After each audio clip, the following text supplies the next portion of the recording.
رسول الله مو نیم ساعت وخت نیسي تر دې د مخه روانېستئ بې طرفه روانېستئ. نو جناب فهیم صاحب محترم وخت دا ده که نه چې که رښتیا تاسو دې دپاره کار کوئ، ډاکټر صاحب ډېر فعال ده، خدای تعالی ورته فصاحت ورکړی، علمیت یې ورته ورکړی، زبان یې ورته ورکړی، استعداد یې ورته ورکړی. راځئ د اتفاق او د اتحاد دپاره کار وکړئ،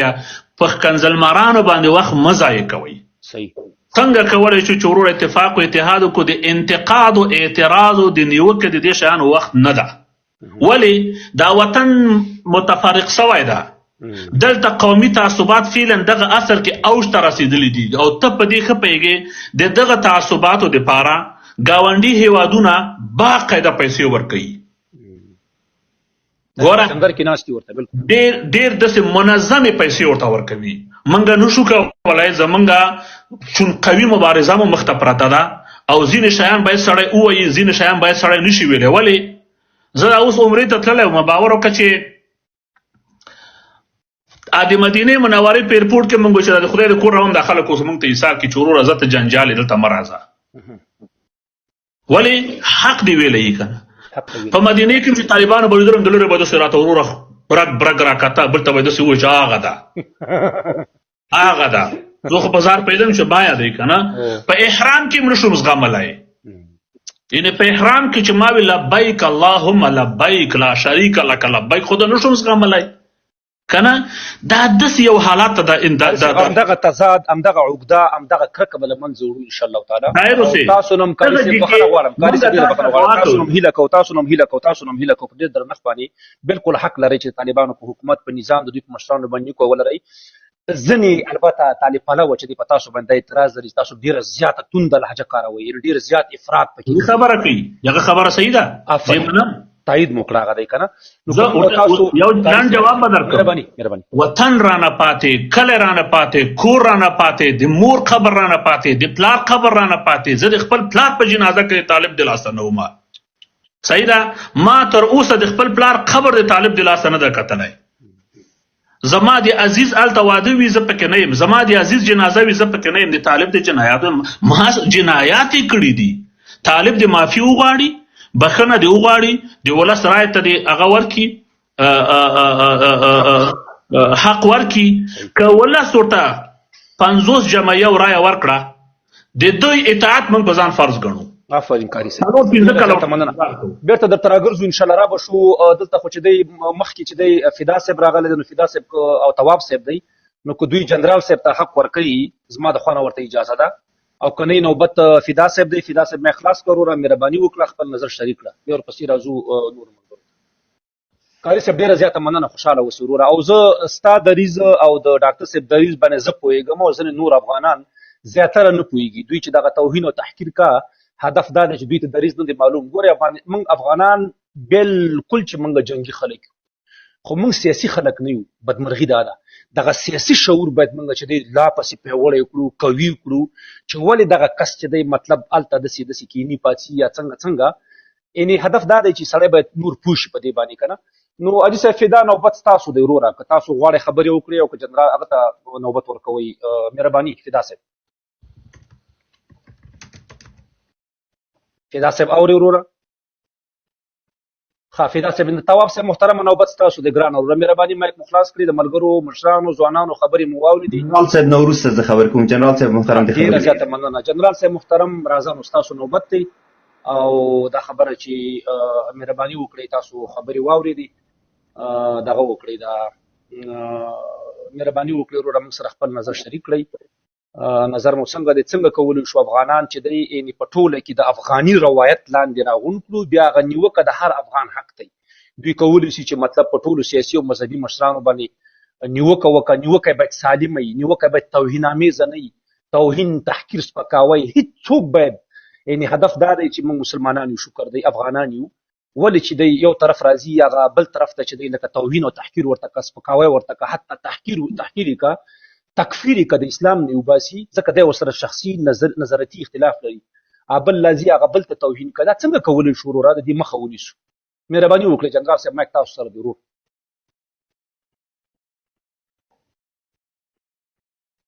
جنرال صاحب غږ درځي محترمه؟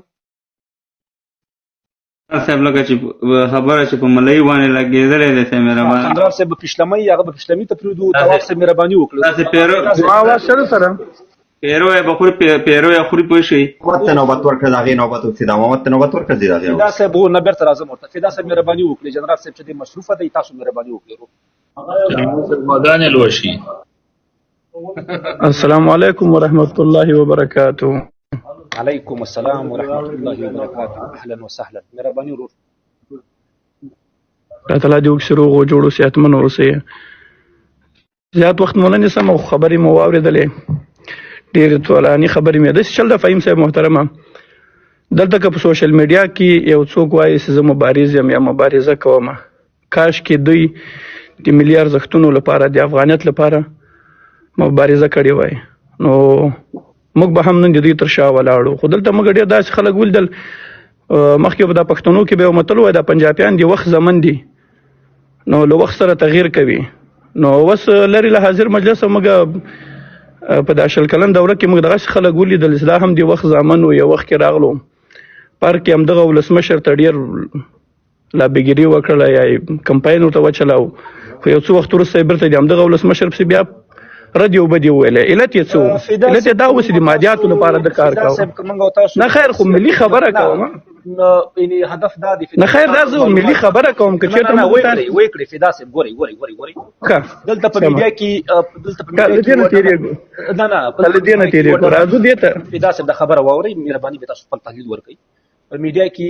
ګورئ فهیم صاحب دماغ خپل نوبت ته زه خپل نوبت کې غواړم خبرې وکړم چې دماغ خبرې کولی چې رد کړې موروره د کمرې نه ما کاته که دا ډاکټر سره مې یو ځای ما کو خلک سکرین شاټونه اخلي مړه ښه ډاکټر صاحب خو خبره چې اخلي د سره خو دې څه خبره ده فدا صاحب ګوره زه تاسو اول دغه روایت خبر کوم دلته یو تعداد خلک دي راغوي راځي سلام دې راوله لرې که دا بیا زه ځمه دلته مې د سره یو ځای راولم د ته خو اوسه پورې مصروف یو خو خبرې وکړه ورور تا ته خو موږ څو ځلې چغې وکړې چې ستانه او بند ښکاره که خدای د خوار موږ غواګانو سره تکسونه اخلي غواګانو سره دغه هغه کاته که ما د دې جي نه کاته که بیا زه خبرې کوم کاته مې که دی کمره خلاصه کړه زه به تا پورته کړم هغه ګاپ لګوي په موضوع باندې نه ګاپ نه لګوم صحیح شو جنرال صاحب ګوره هیله مو دا ده جنرال صاحب په ډېر احترام سره په ډېر زیات کامل احترام سره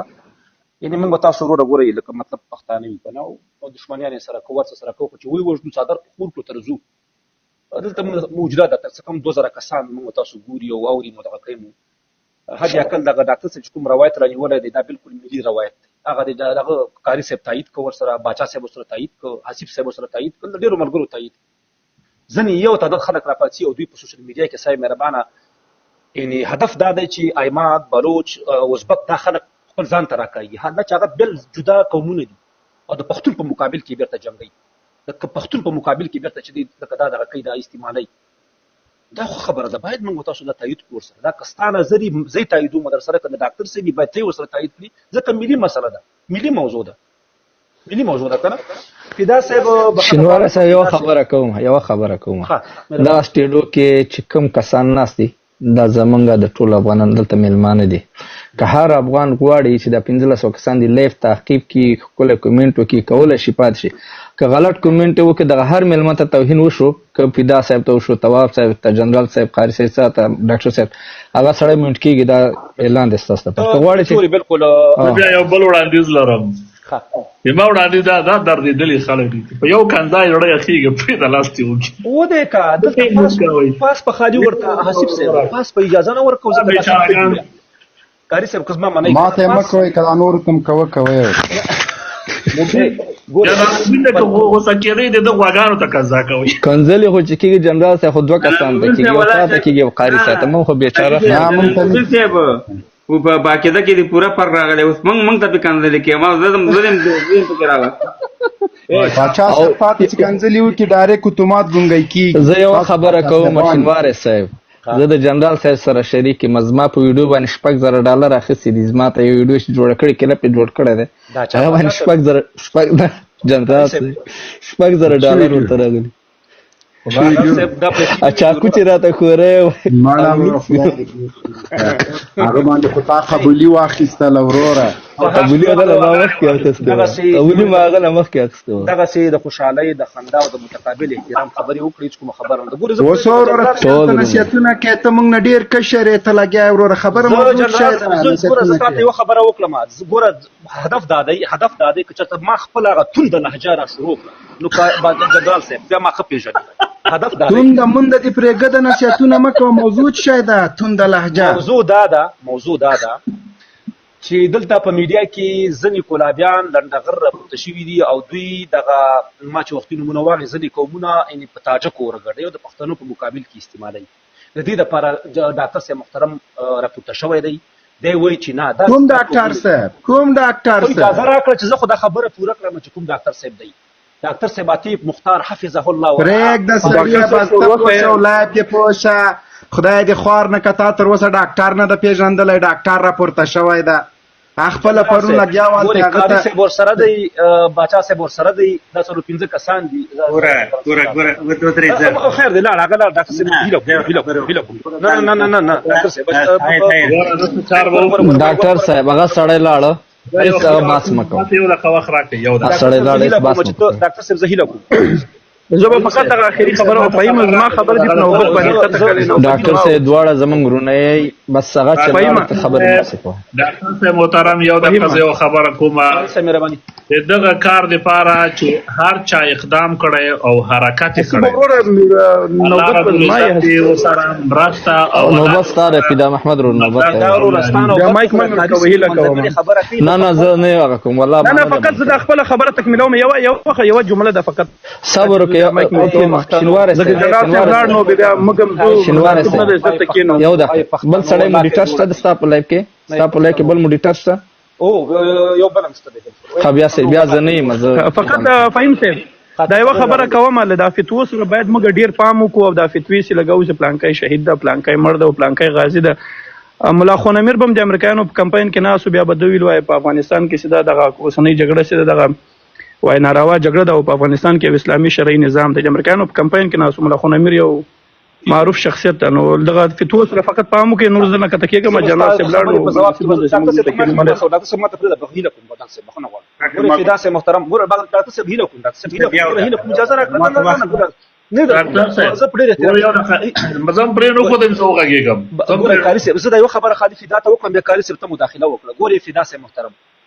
په یو مجلس کې چې ته کښېنې او په هغه مجلس کې د هغه ټول د هغه پلویان دي زامن یې ورورونه یې او خپلوان یې او هغه چې د خپل مشر ته رهبر ته د شهید لقب ورکوي ته دا حق نه لري چې ته ورشې ته هغه ته ورته وایې چې یا دا وژل شوی دی یا دا مردار شوی دی یا دا قاتل دی دا خاین دی موږ به تاسو پښتانه یو وروره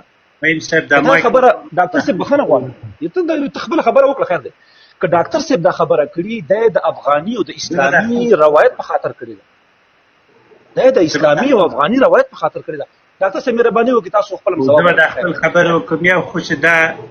زه په هغه قضاوت د افغانستان ملت ته پرېږدو د هر چا د شخصیت په حق زه به داسې افرادو او به داسې اشخاصو خبره نه کوم چې انکم او مالیات معیشت د کنځلو محور او منبع فردي بحث باید ونه شي ډاکټر صاحب فردي بحث باید بل شی وایم ډاکټر صاحب وخت چې تاسې ملا تړلی د داسې یو قوي کار دپاره د دې پاره حوصله لویه ساتئ دا خبره مې تکمیلوم 3 دقیقې فقط خبرې کوم بیا د نور اول ځینې وخت چې خبرې تکمیل نشي ښه ده ډاکټر صاحب بل خبره کوم د سپیس پاک له خبره مهرباني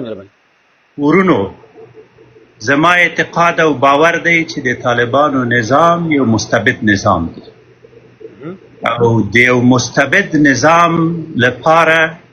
یو ملي طرح او ملي میکانیزم جوړول د هر یو افغان انساني ملي دنده او مسؤلیت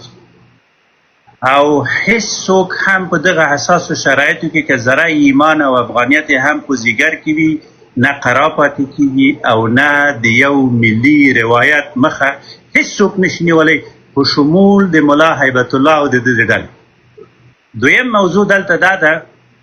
مونږ په دې اعتقاد لرو او باور لرو چې دا خاوره د ټولو افغانانو مشترک کور دی د ازبکو ترکمنو تاجکو ایماقو هزارو نورستانیو پشیو مشترک کور دی لیکن هر هغه روایت چې د افغانستان ملي ارزښت سیاسي او تاریخي هویت او د افغانانو اسلافو ته په خیرنو سترګو وګوري، موږ د هغه په خلاف هر څوک چې آخري خبر دا دی چې موږ د یو روایت جوړولو لپاره چې په هغه کې که سبا قاري صاحب عیسی مخکې کېږي او د افغانستان د ملت ملي روایت مخکې وړي، زه ترجیح ورکوم د شخصیت ته نسبت ملا هیبت الله ته، ولې د افغانستان د ملت غږ پورته کړي او دا وی حق ده چې زه داسې افغان تر شا ودرېږم چې د افغانستان په ملي ارزښتونو، باورونو او اعتقادونو پسې ولاړ دی. افغانستان په نړیوال کچه انزوا ته تللی، نن افغانستان خلک په رسمیت نه پیژني. دا چې د کنځلو د رپورټو په ده باندې بحث نه کوو. زه به د سپیس کې راغلم او د سپیس ته د موږ او تاسو ټول مشترک سپیس دی. پاتې سو هغه خلک چې د خراسان خبرې کوي او کنځلماران دي او نور قومونه د پښتنو سره اچوي. په صراحت او جرأت وایم چې موږ د ازبک، ترکمن، هزاره، ایماق هر څوک چې د افغانستان ملت، تاریخ او سیاسي هویت پرې زموږ ورور دی، د خاوره دی کولی چې موږ سره په یو بحث کې داخل شي. آخري خبر دا دی چې وروره دا خاوره تنها د طالب نه دی، دا خاوره تنها د طالبانو د زعامت او د نظام خلکو نه دی، دا خاوره د هر ملت، د دغه ملت د هر فرد دی او هر افغان کولی شي چې د خپل تاریخ په رڼا کې، د خپل معلومات په رڼا کې د یو ملي روایت ایجاد کړي. دا مو حق دی، د لپاره مبارزه کوو. په ده خاطر احتراما زه نورو ته وخت ورکړئ، زه نور څه نه لرم. سلام علیکم. ډېره مننه ډاکټر صاحب. بالکل صحیح وروره، دا ستا دریځ چې کوم دی دا ملي دریځ دی، که ملي نه وی والله بالاول ما ستا مخالفت خو درته مې ویلې چې وروره ځه دا چې کاري صاحب او دا ځینې مشران راغله او دوی د سره تایید کړه، نو موږ پکې څه ګورو. صحیح ده، خیر په هر صورت باندې طواف صاحب وروره اوس وخت لري، انشاءالله مهرباني وکړئ یعقوب صاحب او تابع صاحب او د راسخ صاحب او د نورو ته ښه راغلاست. طواف صاحب مهرباني ورور. نحمده ونصلي على رسوله الكريم اما بعد. اعوذ بالله من الشيطان الرجيم. بسم الله الرحمن الرحيم. لهر څه مخکې تاسو ټول ته السلام علیکم ورحمة الله وبرکاته. قاري صاحب محترم ته، ډاکټر صاحب محترم ته، همداسې نورو دوستانو ته وعلیکم السلام ورحمة الله. په مختلفو موضوعاتو باندې بحث وشو، خبرې وشولې، سړی حیران پاتې شي. هلته پر هغه څه باندې بحث کېږي د عبرت د خاطر ورباندې بحث باید وشي چې ځوان نسل ورڅخه عبرت واخلي. او تاسو ټول الحمدلله پوهان استئ، مسلمانان استئ، د الله تعالی کلام درته معلومه دی. الله تعالی په خپل کلام کې وایي چې تاسې حق مه ګټوئ د باطل سره، داسې حال کې چې تاسې پوهېږئ چې حق څه دی. دلته جګړه وه، جهاد و، د افغانستان د استقلال، د افغانستان د ازادۍ جګړه وه او دایي معلومه وه. دلته خبره په دایو باندې کېږي، دلته په افرادو باندې چې بحث کېږي هغه جدا بحث دی، او د هر فرد جرایم، جنایتونه باید وڅېړل شي، هغه جدا بحث دی. مګر کله چې خبره د دایو راځي د حق او باطل د هغه معلومه وه. الحمدلله، او حق همیشه پر باطل باندې دریږي.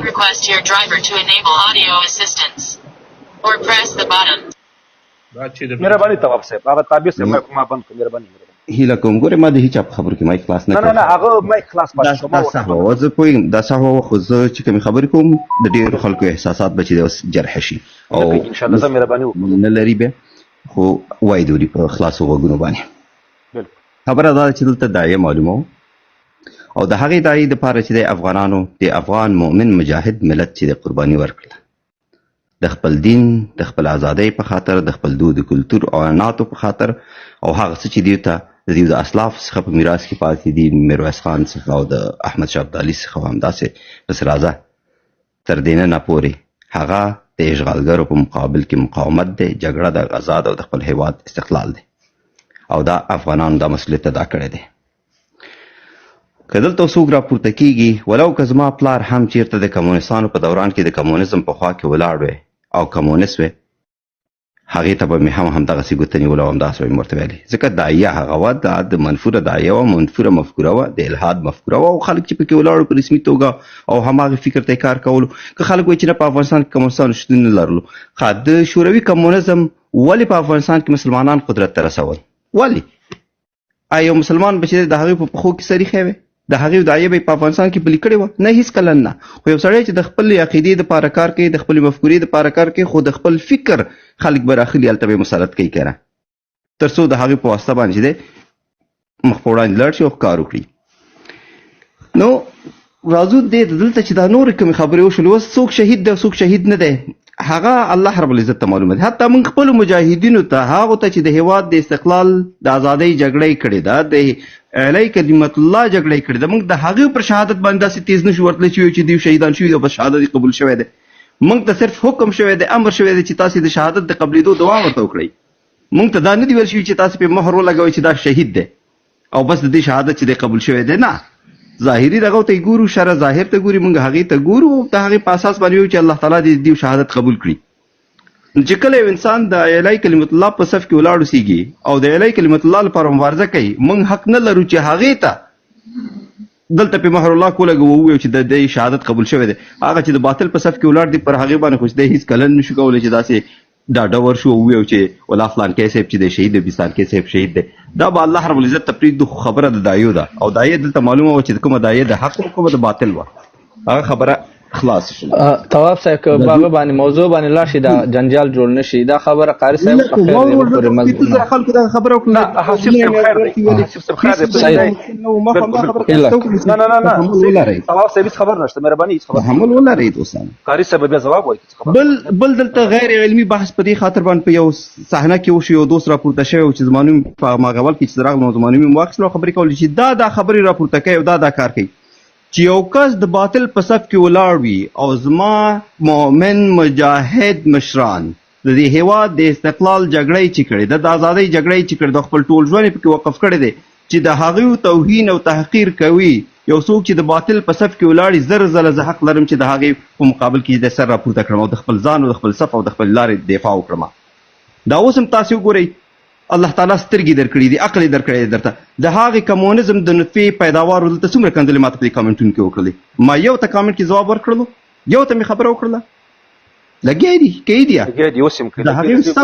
هغې صف معلومه دی، د هغې جهت معلومه دی، د هغې ذات معلومه دی. صاحب که تا جواب نه دی ورکړی موږ جواب ورکړی، موږ منټ کړی تاسو جواب نه ورکړی، تاسو خبره وکړئ. هیله کوم ګوره دا ستا دفاع مونږ کړې ده، دفاع مونږ کړې ده، دفاع دې کړې. تا ورته ویل که چا کنځل وکړه طواف صاحب پرېږده چې دی خپلې خبرې وکړه، باک نه کوي. ګورئ دې وایي چې موږ ورته وویلې، تا ورته وارننګ ورکړل، ورته ویل که چا کنځله وکړله زه یې ښکته کوم، مګر د هغې نه وروسته چې دی په لس کاراتو باندې هماغه کاپي پیسټ کنځلې وشولې، تا ورته هېڅ ونه ویل. خیر دا ستا او د رب ترمنځ معامله ده، په هغې کې زه کار نه لرم. کوي دی خبره دا ده چې دا صف معلومه دی، د حق او باطل صف معلومه دی او دا د افکارو څخه معلومه دی، دا د الفاظو څخه معلومه دی، دا د خبرو څخه معلومه دی او هغې سره نور څه شته نه دی، هغې سره نور هېڅ شته نه دی غیر له دې څخه چې راشي ماته کنځلې وکړي، ډاکټر صاحب ته کنځلې وکړي، جنرال صاحب ته وکړي، بل ته وکړي، بل ته وکړي، یو نور څه لري نه. خبره زما نه ده، خبره د وطن ده، د دې ملت ده، خبره د هغه 1.5 میلیون شهیدانو ده، د هغه کونډو ته، د هغو یتیمانو ده چې هغه د اول جهاد څخه او د دوهم جهاد څخه راپاتې دي، د هغوی د ارمانونو خبره ده، د دغه هېواد د دغه ولس د ارمانونو خبره ده او د هغې د دیو د ارمانونه چې تر څو پورې پوره شوي نه اوسېږي. او دوی څه غواړي په دې هېواد کې؟ دوی په دې هېواد کې یو اسلامي حکومت غواړي چې په هغې کې د هر انسان حقوق خوندي اوسېږي. دغه چې هر چا راوستلو، دغه څیز چې هر چا راوستلو، که دا ډاکټر اشرف غني راوستلو، که ملا احمد الله راوستلو، که بل راوستلو، زه ورسره هېڅ مشکل نه لرم، زه ورسره هېڅ مشکل نه لرم. خبره دا ده چې کله اوس به زه یو پوښتنه مطرح کړم طواف صاحب محترم، مهرباني. خبره چې تا وکړې روډا، زه ځکه اختلاف نه لرم چې ما ته دلته ښکاري لاندې په کمنټونو کې، ځکه یې تاییدوم در سره او دا سر کې ما وویله چې هېڅ افغان دا حق والله بالله که نه په اسلام کې نه په افغانیت کې لري چې یو چا ته ناموسي کنځلې وکړه، خو بیا هم دوی لګېدي،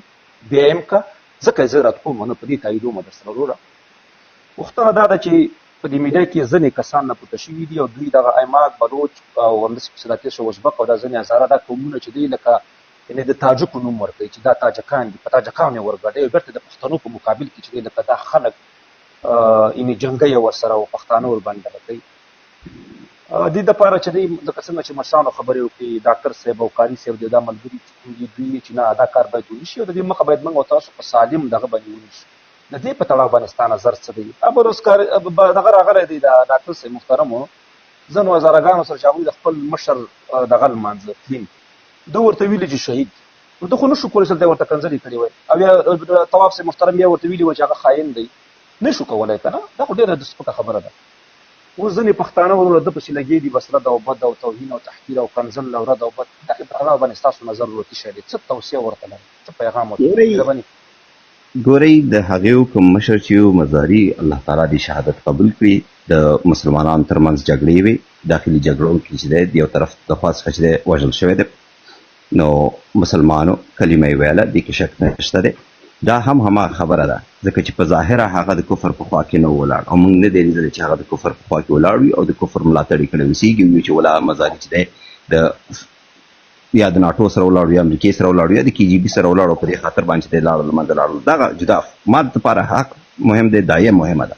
هغه خپل منځي جګړې وي او په خپل منځي جګړو کې چې دی دواړو طرف ته چې وژل شوي دي دوی سره به الله رب العزت ورسره حساب کتاب کوي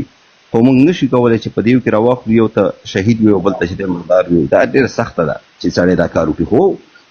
مسلمان و کلمه ویونکی و او د یو بل مسلمان له خوا څخه چې دی وژل شوی دی نور شهادت دی الله تعالی قبول کړي که مسلمان و دی وطن ته وفادار و دی ولس ته وفادار و د افغانستان خیر یې غوښتلو الله تعالی دې ورته جزای خیر ورکړي الله تعالی دې چې دی ورسره د شهیدانو او د صالحینو په سطح کې حساب کړي ته الله تعالی جنت ډېر لوی دی زه پرې ولې خفه شم او که کوم طرف ته خبره دا راځي چې کوم شخص د کفارو په خوا کې ولاړ اوسېږي بیا زما نظر دا نه دی نظر مې بیا فرق کوي ځکه چې ما ته کفر او اسلام مهم دی ما ته دا مهمه نه ده چې د مسلمانانو ترمنځ کوم اختلافات دي په هغې کې څه شوي دي هغه جدا بحث دی نو هر بحث به جدا وڅېړل شي او د هر موضوع په اړه باندې جدا دریځ اختیار شي ځکه چې هره موضوع د بلې موضوع څخه چې دی مختلفه ده موږ نشو کولی چې راواخلو د دې چتر لاندې چې دی اوس هغه کسان چې هغه د KGB په خوا کې ولاړ و هغې د لمانځه تللي دي هغه هم راواخلو د مزاري سره چې دی په یو قطار کې ودرو چې یو د مزاري غوندې هغه هم وژل شوي دي نه هلته باطل موجود و هلته کفر موجود و راغلو بله هغه څوک چې وایي چې د افغانستان جهاد نه و داسې جګړه وه لکه د یوکراین جګړه نو صحیح دی چې په یو اړخ کې په اقتصادي اړخ کې دغه جګړه د یوکراین جګړه وه دي کې لکه د یوکراین جګړې په شان باندې یو اقتصادي جګړه وه او دا اقتصادي جګړې اوس نه دي راغلي دا چې د کوم ورځې څخه دغلته ابرقدرتونه جوړ شوي دي امپراتورۍ جوړ شوي دي دغه اقتصادي جګړې د هغې وختونو څخه شروع شوي دي خو د تاریخ په اوږدو کې چې د خپل شکل ته تغییر ورکړی دی اوس چې کوم اقتصادي جګړې دي دغه اوسنۍ کومې جګړې چې دي دا هم اقتصادي برخه لري هیڅ یوه جګړه بغیر د اقتصاد څخه مخ په وړاندې نه ځي د انسان ژوند د اقتصاد څخه بغیر مخ په وړاندې نه ځي نو یو اړخ دا لري مګر موږ او تاسې یو مکمل دین لرو چې هغه اسلام دی موږ او تاسې بهر سره راخلو د اسلام په ترازو کې به تلو او کله چې د اسلام په ترازو کې تلو هلته حق او باطل معلومه دی کفر او اسلام معلومه دی زمونږ هېواد ته محارب کفار راغلل او الله تعالی په خپل کلام الله کې وایي چې تاسې وجنګېږئ د هغه خلکو سره چې تاسې سره جنګېږي مګر تاسې متجاوزین مه جوړېږئ شینواره صاحب نور ملګرو ته وخت ورکړي دلته بېرته به د راسخ صاحب ډېر وخت نه ناست خیر دا به دا خبر را پوره کړه په لنډ هغه کې نه خو خبرې لږ لنډې وکړي چې نور ملګرو ته وخت ورکړي علیکم ورحمت الله وبرکاتو ستا خو زه د اول نه دې پېژنم اصلا نه تا سره هېڅ دښمني نه لرم ورور مې زړګی مې دښمني دې په اعمالو کې څرګنده کړله نه هر یو باندې وکړه الله تعالی صلاح دې ډېرې مې روژه نیولې ده دا د تقریبا نیم ساعت هېڅ مشکل در سره نه لرم هېڅ مشکل نه لرم نو ټول افغانانو ته دښمنان ګوره تواب صاحب تواب صاحب ستا چې څوک پولیټوري هغه هم دغه اجازه راکړه ګوره تواب صاحب اجازه راکړه شینواره صاحب ستا یا چې د خپله کسونه بې عزتي زما وشوله ولې ده ته ضرور خطاب کوم دلته عزت در کوم زه مې موټ کړی نه لعنت الله علی الکاذبین که زه به غلط یم د الله تعالی لعنت دې پر ما باندې وي او که ته به غلط وي پر تا باندې وي آمین آمین آمین آمین آمین آمین ثم آمین آمین په هر صورت باندې زما د روژه مات وخت نږدې دی زه درس ته لاړم الله دې روژه قبوله کړه وره بیا درته وایم چې تا ته مې سپکاوی نه ده کړی مایک دا بار بار مایک خلاصول دا بار بار مایک خلاصول د سپکاوی و کوشش وکړه زما تسلسل خراب کړي مګر ستا غوندې زرګونه یې نشي خرابولی دماغ ساړه ګوره تواب صاحب السلام علیکم روزه دې کار څخه ختلې مخه دغه ګوره تواب صاحب موډیټر نه د راسخ صاحب نمبر دی هغه مخکې دی ګورې تواب صاحب ته جواب ورکړم که نه څه خبره وکړه تاسو قاري صاحب جواب درکړي څه پوښتنه یې وکړه هغه خو خیر دغه د جهاد په تړاو باندې ویلې چې مطلب افغانستان ګوره زه تاسو خبره کوم فهیم صاحب محترم تاسو اول ویلې چې موږ هم د مجاهد کورنۍ څخه وو بالکل کډوال شولو مختار صاحب هم وو یا په سیاست هم پوهېږي خپل پلار مجاهد سترګې کې ډاکټر مختار او حق وایي که د یو طرف ته KGB ولاړه وه صحیح ده خو بل طرف ته وروره ټول د CIA پیسې دي او ISI هم پرې خیر دی ډکې کړلې او ډوب دی دا ستا کالي د CIA وو ستا بوټان د CIA وو ستا پکول د CIA وو ستا کورتۍ د CIA وه ستا ټوپک د CIA وو ستا دوا د CIA وو او سیاهي ته داسې تیت سر وروڼه نیول او جهاد دې کوه. دا حیران دې ته یم که خبره د جهاد سي نو بیا مجاهد کبیر امریکا اساسي خبره دغه ځای کې ده که نه. اوس جهاد مهاد نه وروره. ته اوس راسه دا ووایه تواب صاحب محترم چې ستا د رهبر په مشرۍ باندې په افغانستان کې څو میلیونه مسلمانان وروره ووژل سول، زخمیان سول، کډوال سول. که خبره د دې وي چې یو محارب سره باید جنګ وسي او دې جنګ ته جهاد ویل کېږي، ستا رهبر خو راغی محارب ته په کابل کې بیا تسلیم کړو، بیا خو موږ ته خبرو چل راځي که خو بیا راغی نو امریکا خو لا وتلې نه وه. زما نور قاری صاحب ډاکټر صاحب کېنه ډاکټر صاحب کېنه ډاکټر صاحب دلته یوه دقیقه اجازه کراکئ صاحب ډاکټر صاحب زه به تاسو نه رخصت واخلم. قاری صاحب دغه ته اجازه ورکړئ، راسخ صاحب ته اجازه ورکړئ. قربان دسه مننه. نوبت ته خلاص درته او مهرباني وکړئ. هدف دا دی چې دا کوم روایت چې ډاکټر صاحب تکړه دی په دغه تړاو باندې خبرې وکړي. هیله مو دا ده چې د موضوع نه به جنوب ځو.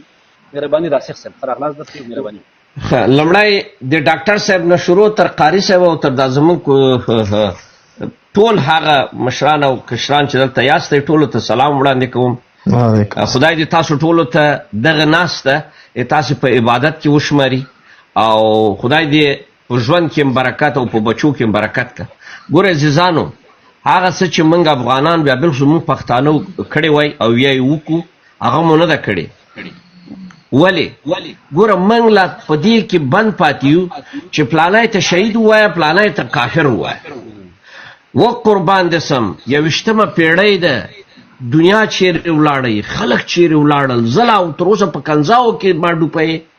ما لا تر اوسه په سپکاوی کې ته ما دعوت یې لا ما ته ته اوس هم د جهاد او د نه جهاد خبرې کوې او ته ما ته دا اوس هم دا وایې چې وروره زما لاره برحقه وه او تا لاره برحقه نه وه. و قربان دې سم که روسان راغلل او که امریکا راغلی که دا سبا پنجابی راځي او که سبا چینایي درته روان دی دا زما او ستا په خوښه نه راځي، دا زما او ستا د وطن د آبادۍ دپاره نه راځي، هغه د معدنیاتو د چورولو دپاره راځي، هغه خپل د ګټو دپاره راځي، هغه خپل د قدرت د غځولو دپاره راځي، هغه خپل ګورئ عزیزانو که دا وایم چې نجیب یا ډاکټر نجیب یا ترکی یا کارمل یا فیض الامین روسانو قدرت ته ورسوئ خو غاړه مو بنده همدغه قهرمان ملي ورور جبهه چې د روسانو سره پروتوکول ونه کوي، همدغه رباني خپله د ګرباچوف سره په روسیه کې ونه لیدله، همدغه ګرباچوف دغه رباني قدرت ته ونه رسوئ، دغه کودتا چې وروره په ډاکټر نجیب په بشر مصالحې ملي وکړله دغه خپله روسانو ونه کړله. نو ګورئ عزیزانو که په دې ګز باندې بیا یې ګزوئ خو دا معنا ده چې موږ او تاسې بیا هماغه سپکاوی ته ځو. راځئ وروره داسې ووایو وروره ما اشتباه کړې ده، تا اشتباه کړې ده، مجاهده تا هم اشتباه کړې ده، ما هم اشتباه کړې ده، دا وطن مو په دې وینو ککړ کړی دی، دا ولس مو خرڅ کړی دی، دا وطن مو عقبګرګدی کنده کې ما غورځولی، دا د ملت بچي مو وژلی دی. راځئ دې ولس ته ودرېږو چې ولسه که ما وژنې که په دارایې مې درته ولاړم ولې ولاړم که په اشتباه لاړلم او که په ناپوهي لاړلم خو مجرم سیم. عزیزانو اوس لاره دا ده چې وتل یا د دغه حالاتو نه وتک لاره. زه د ډاکټر صاحب یوه خبره دا بالکل معقوله بولم. ولې راځئ چې ملي فکر پیدا کړو، راځئ چې د وطن د ازادۍ او د ترقۍ دپاره موږ ولسونه راټول کړو، خلک راټول کړو، ځوانان راټول کړو، کدرونه که نه ولایئ قسم درته خورم دا جنرال صاحب مبین خو لاړی که نه اوس قاري صاحب هم لاړی. ګورئ زه بیا هم درته وایم که تاسې دا اصلي د وطن بچیان مو راټول نه کړي، دا د دانش او د قلم خلک مو راټوله نه کړله، که بیا در باندې همدغه د احمدشاه مسعود زوی در باندې بیا قدرت ته ونه رسېدی، همدغه د دوستم زوی بیا قدرت ته ونه رسېدی، همدغه د سیاف زوی بیا په چوکۍ کې نه ناست دی، همدغه د ګلبدین زوی بیا ناست نه و، بیا راسېده په موږ باندې د کمړو په دې قبرم و د خوشیان واچوئ او که نه په دې ژوندي ورته توکاڼې واچوئ. ګورئ عزیزانو خدای ته وګورئ دغه لوبه ګورئ. راځئ چې ملي فکر وکړو، ګورئ ملي فکر وکړو، د ملي خوځښت دپاره ملي خلک راټول کړئ او دا تعهد وکړئ چې وروره که ما اشتباه کړې ده راځه سبا خو اشتباه ونه کړمه که نه. راځئ د دغه وطن د جوړېدو دپاره ګورئ منظور پښتین پی ټي ایم جوړ کړی که نه، لیکلی دی چې پښتون ژغورنه، راځئ چې موږ افغان ژغورنه جوړه کړو. په دې افغان ژغورنه کې تاجک راولئ، ازبک راولئ، هر یو ته راولئ چې وروره په دې کې افغان چې چیرې دی زه د افغان ژغورنې دپاره وروره قدم پورته کوم. دغه کې طالب به هم راځي ولې هغه هم افغان دی که نه. هغه څوک چې افغان ژغورنه جوړه کړي ملي فکر سره رامخته سي. ډاکټر صاحب دغه 2000 درته وایم په حیث د یو افغان، په حیث د یو څوک چې اقلا دا تاسې د مکتب کې اقلا یو 15 ورځې به تللی، راځئ همدغه لاره چې تا انتخاب کړي والله همدغه بهترینه لاره ده، بهترینه شیوه د دغه وطن د نجات دپاره ده. کنځاوې پرېږده چې ما ته د 1000 بار کنځاوې کوي، پرېږده چې دی 1000 بار راته ووایي چې پلانی مړی د شهید نه و کافر وې پلانې. دا خبرو پسې ګرځئ نه، وطن نجات دپاره د افغان ژغورنې دپاره فکر وکئ، په ملي فکر باندې ملي ټولنه جوړه کړئ، ملي کاروان جوړ کړئ، ملي حرکت که جوړه هم نه کړله بیا پاتې یاستئ، بیا به سبا بیا به همدغه ټوپکیان بیا به در باندې حاکماني. السلام علیکم ورحمت الله. خدای پامان. تاسو ټول به چې دی سره یو کوو دغه روایت به قوي کوو، د دې ملاتړ به کوو انشاءالله تعالی. او د دغو خلکو چې دا کوم دلته نفاق، نفرت او دغه توهینونه، تحقیرونه او دغه ملي روایت د سوال لاندې راولي د دوی مخه به نیسو. ډاکټر صاحب تاسو ویل غوښتو څنګه؟ ما فقط زموږ د ځای ډېر ناوخته 2 دقیقې تانه غواړم ټولو د مخه. په افغانستان کې هم پخواني خلق او پرچم او هم مجاهدین او هم جمهوریتان او هم نورې ډلې په افغانستان کې د افغانستان د ملت سره هم اشتباه کړی او هم ډېر ستر خیانتونه کړي. په دې لحاظ یو ملي فکر د افغانانو لپاره ضرورت دی چې د افغانستان د ملي ګټو په رڼا کې افغانستان وژغوري. د طالب استبداد محور نظام د افغانستان د ملت او د خلکو استازیتوب نشي کولی. مونږ باور لیو او دا مو باور دی او د عقیدې یو برخه مو دی چې افغانستان د ټولو افغانانو، د تاجکو، ازبکو، ترکمنو، هزارو، ایماخو، نورستانیو، پشیو مشترک کور دی. په صراحت او جرأت ویلی سو چې هغه خلک د افغانستان ملي ګټو په مخالفت کې دریږي، مونږ به د هغه په مقابل کې دریږو. که هغه طالب وي، که مجاهد وي، که خلق وي، که پرچم وي. شعور سیاسي مو دې کچې ته رسېدلی چې افغانستان په اولویت کې ونیسو او د افغانستان منافع باید په اولویت کې ولرو تر هغه وخته پورې چې افغانستان خپل ملي منافع، تر هغه وخته پورې چې افغانستان ملت د خپلو ملي منافعو په رڼا کې د خپل ملت لپاره یو تعریف ونه لري، د دوست او دشمن لپاره یو تعریف ونه لرو، افغانستان نشو ژغورلی. ورونو زمونږ به ملي روایت ادامه لري، مونږ د هیڅ یو ډلې او ټپلې استازیتوب نه کوو، د افغانستان د خاموش ملت غږ پورته کوو. مطمئن یم چې دغه صف به ورځ به ورځ قوی کیږي. یک بار دیگر تاکید میکنیم و تایید میکنیم و صدای خود را بلند میکنیم که افغانستان مأمن و خانه هر افغان است که ازبک، تاجک و ترکمن، هزاره، ایماق و نورستانی، پشتون و دیگر اقوام صاحب و مالک از سرزمین است. تا زمانی که مردم در متن یک نظام ملی نباشد، تا زمانی که مردم برای تعیین سرنوشت خود صدای خود را نداشته باشد، هر نظام از طرف ما و در روشنی به قوانین ملی و در روشنی به قوانین بین المللی و در روشنی به منافع ملی افغانستان نظام ملی و مردمی نخواهد بود و از طرف ما مردود است. تلپاتی دی افغانستان هر چیزی چې از خوشحاله، سوکاله او بریالي اوسي. زمونږ د ځای وخت بل دا باید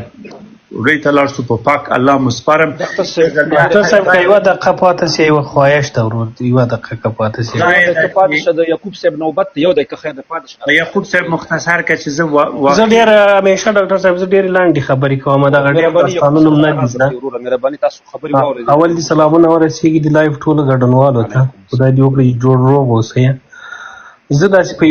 تقریبا یوه دقیقه کې خپلې خبرې خلاصوم. اول خو دغه د موږ د افغانانو د نفاق او د بدبختۍ لامل دغه قشر داسې په میډیا کې د او ځان تعلیم یافته بولي او راځي دلته د افغانانو په نمایندګي خبرې کوي. استثناء پکې شته.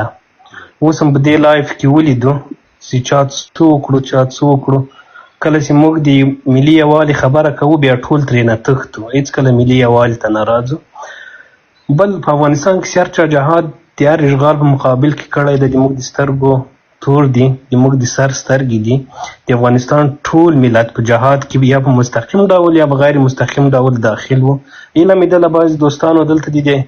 جهاد فغورونه چاته نه ورښیي. زه د مجاهدې کورنۍ یم یا ما پلار جهاد کړی، ځکه جهاد د الله د رضا لپاره یي او فی سبیل الله. د افغانستان ټول ملت مجاهد ملت ده. بله موضوع د یووالي ده. موږ تاسې د دې ځای باندې چې په نظامو باندې انتقاد وکړو چې جمهوریت ښه و یا امارت بد ده یا امارت ښه و، خلقیان بد دي، کمونستان بد دي. تر دې هر څه له مخکې موږ تاسې ته ملت جوړونه پکار ده. تر څو چې افغانستان یو ملت نسي، ټول یو ملت سره را جوړ نه کړو، هېڅ هم نسو کولی. هیله مې ده، امید مې ده چې موږ تاسې په ملت جوړونې کار وکړو. نن به 4 نفره یو، انشاءالله تعالی په راتلونکي کې به 100-200 دغسې به دا صف قوي کېږي. راځئ ملت ته کار وکړو. په ملت جوړونه کې ټول اقوام راځي. متاسفانه افغانستان تر اوسه یو ملت نه ده سوی. مننه. ډېره مننه صاحب، ډېره مننه. زما خو رحم دی چې ته لاړ شه پشلمی مشلمی به کوې او داسې پیسفل وترې، بیا به انشاءالله سلام سپارم. زما خو لا وختي دي دا کوم چې راپورته شوي دوی د تعبیر صاحب راغلی دی. السلام علیکم. صاحب ډېره مننه، خوشحاله اوسئ. ډاکټر صاحب الله مو مل شه. مخه دا ښه تعبیر صاحب محترم ښه راغلاست درته یو. تاسو د شینواری صاحب ما خو انشاءالله توهین نه دی کړی دی، تواب ورته صحیح دی. دا ستا کور دی، ستا د کور زه عزت ساتم ورور. مننه، خوشحاله اوسئ. نه هغه پوه نه شو، فکر کوم تواب صاحب پوه نه شو. هغه خالي هغه د مداخلې خبره وکړه، تاسو به نه ورته